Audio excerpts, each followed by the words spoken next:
Time now to go around the clubs. Certainly is, Tim. Spain midfielder Mctominay has returned to training at Real Sociedad following Spain's Euro 2024 victory amid interest from Arsenal. According to reports in Portugal, João Felix hasn't even flinched at the idea of joining Aston Villa. He has his heart set on re-signing for Barcelona. As for Bournemouth, they've had no contact from anyone regarding Dominic Solanke and do not want to sell the striker. Ivan Toney has returned to training at Brentford following an extended break after the Euros. He has 1 year left on his contract. Brighton are in talks with Celtic over a deal to sign the midfielder Matt O'Reilly. Conor Gallagher has agreed to join Atletico Madrid after Chelsea finalised a deal with the Spanish club.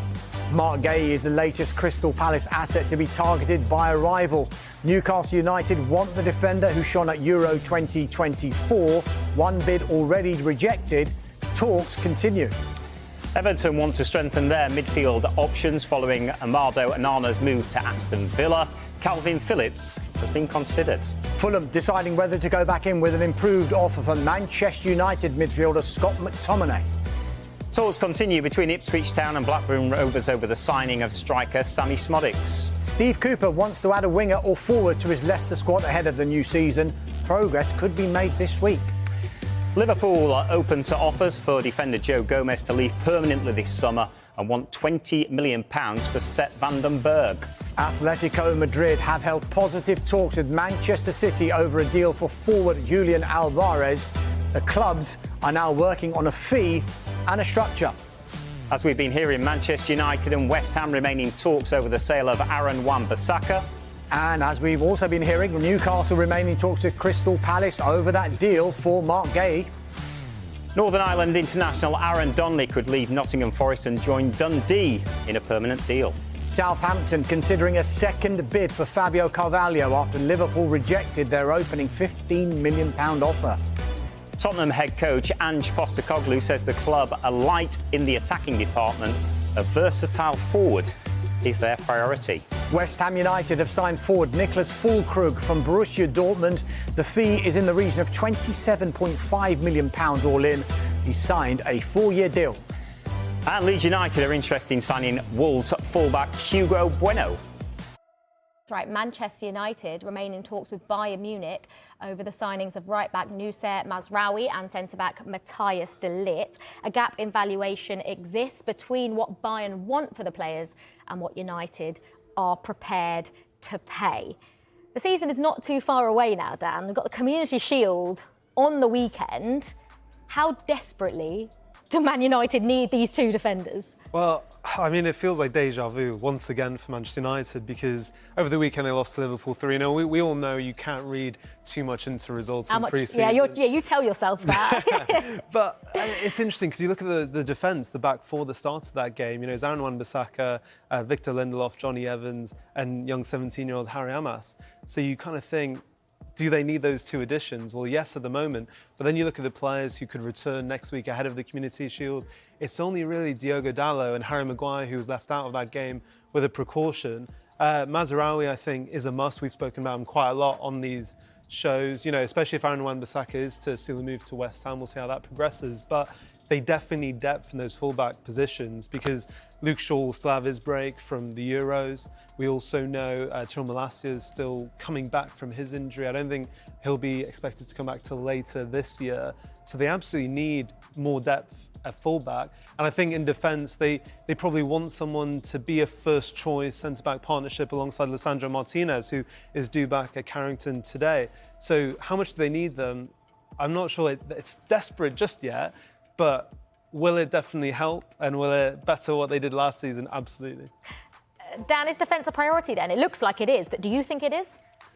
I think it's one of maybe two priorities that Manchester United have now. I think they're pretty well stocked up top and in the wide positions. They've got a lot of different options. Obviously, goalkeeper it is an honour. It's that central midfield area combined with the full-back area, I would say, that would be my biggest concern. Kobbie Mainoo needs a central midfield partner that's more fit for purpose than the options that they have there at the moment. It's no coincidence that, you know, when it was weird with Amrabat because he didn't really do anything all season. Then towards the end of the season, he came in and he looked like the player that we thought Manchester United had signed in the first place. But I think Manu benefited from having that type of midfielder next to him.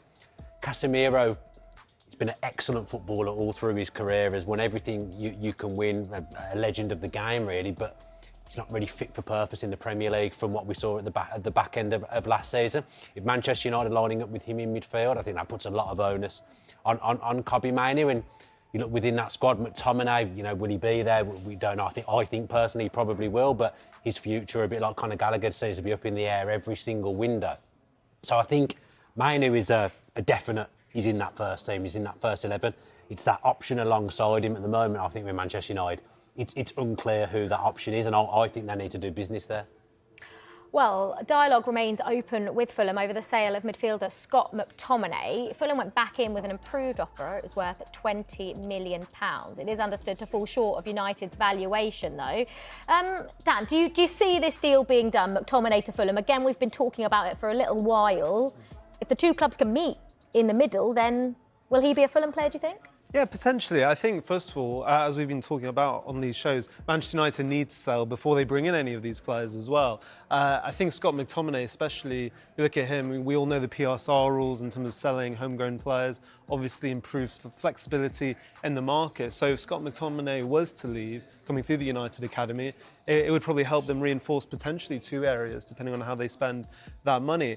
I think perhaps as well, for McTominay, I think we're getting to a similar situation as Conor Gallagher to an extent of he'll be seeing his name starting to be linked in consistent windows now. And I think he'll also get to a point where he's thinking, I just want to play consistent football, first team football every single week. I don't want to necessarily worry, will I be left out every single week? Especially with United having so many options in that position, with Mason Mount now back fit, Christian Eriksen still there, and Manu, the emergence of him in the last 12 months or so. So I think, similar to Gallagher, this is going to be, I think, a lot down to Scott McTominay's preference, what his motivation is. I think for Fulham, it could be really exciting. I just think if I'm McTominay, I think, well, they tried to shift me a year ago. It didn't happen. And then I played a lot of games for Manchester United, the club that I loved last season, and played a big part in maybe most of the good that Manchester United did last season. Scored a lot of goals.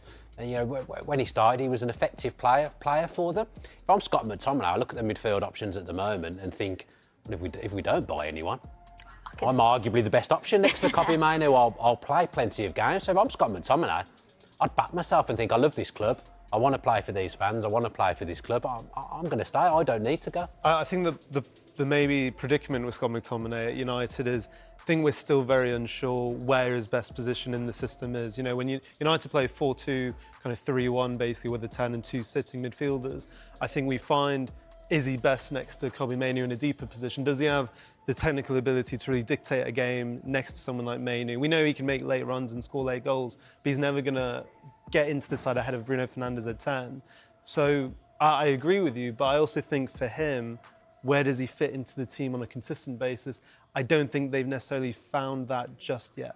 Where do you think his best position is then? Ooh, you know what? I would have said last season. I would have said last season as a striker, to be honest, because he came through the United Academy as a striker, and of course he scored so many important goals. I still think probably as a box-to-box midfielder next to someone like, say, Manu if he's sitting, or Casemiro, but I'm not sure how realistic that is if Manu's playing next to Casemiro, or what the best combination is in that midfield. Yeah. Well, PSG retain an interest in Man United's Jadon Sancho. Now, Sancho is thought to be open to a move, and personal terms are not expected to be a problem. United would want around £40 million for the player. I mean, the question is here, Dan, is Jadon Sancho staying, or is Jadon Sancho going? Well, Ten Hag's talking positively about working with him. I mean, he's never going to come out and speak negatively about working with him, but all the noises is that, they've patched it up, they want to work together. Sancho strikes me as the kind of character that will feel he's got something to prove at Manchester United. I think maybe not in the opening weeks of the season, but there's a pathway there for him to get into that team. There's, the wide positions. Although Manchester United have got a lot of options, maybe other than Garnacho, I don't think anyone's locked down a place in that team at the moment. The problem they've got is that Rashford will expect to play, but him and Garnacho, they're both better down the left-hand side.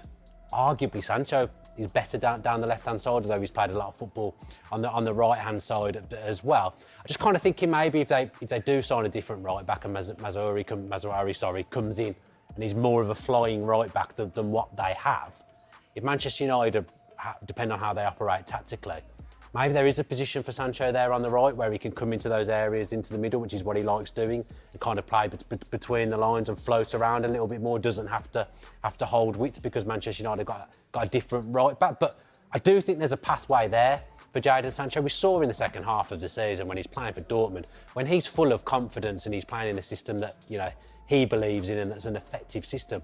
He's a really, really good footballer, really, really dangerous footballer, fun to watch. So for Sancho, I think he's just got to get himself in the team. I think if he gets his head right, gets himself into the team, I think there's every chance he can stay there. Well, you talk about getting himself in the team at the moment. I think another kind of challenge Erik ten Hag has at the moment is who you play through the middle. With the Community Shield again, just a week away, we saw against Liverpool, Sancho is deployed as a kind of false nine because of Rasmus Højlund's injury. Joshua Zirkzee, of course, at Carrington at the moment, building up his fitness. But I think against Manchester City at the moment, it looks like Sancho could play in that position. So perhaps he's going to be a short-term solution for now, because as you mentioned out wide, there is a lot of depth out there. Ahmad's really impressed on the right wing. So at the moment, that is kind of his position, and Sancho's going to have to prove to Ten Hag that he fits somewhere in the system. But maybe just at the moment, he's a solution that Ten Hag really needs going forward, because last season they really struggled to score goals. And maybe just for the first few weeks of the season, while they're working out who's in form on the wings, Sancho can maybe work himself into the team. Yeah, it'll be really interesting to see if Erik ten Hag does opt for Jadon Sancho playing as a false nine. Obviously, so much has happened. Do you think too much has potentially happened between him and Erik ten Hag and him and Manchester United for him to succeed? Look, we know last year it was quite tense between the two, wasn't it? Erik ten Hag demanded an apology from Jadon Sancho. It seems over the off-season, whether that's come from above Erik ten Hag, just telling him, look, you need to sort it out with Sancho and you both need to get on the same page, because at the end of the day, as you mentioned, Dan, Sancho was really good at Dortmund last season. It seemed that he found his form once again, and has happened is playing football, and that's the Sancho Manchester United signed a few years ago. I think hopefully not enough has happened that they can rebuild that, but I think it's really going to determine whether he stays or not. How much football can Ten Hag offer him, and where does he fit into this United side who really need to start challenging this season, I think. I think Manchester United need to change. I think if Jadon Sancho is coming back into the same Manchester United that we've seen over the last year, where tactically we're not really sure what they're doing, the distances look wrong, there's all these gaps. If you're not putting Jadon Sancho into an effective framework, you're not going to see a different Jadon Sancho from what we've seen at Manchester United previously. If Manchester United have changed and they managed to iron out some of the problems that they had last season, the new coaching setup's going to be interesting. I think that might help when you've got people coming in with fresh ideas. But I think for Sancho to be effective, I think Manchester United need to change from what they've been doing over the last 12 months.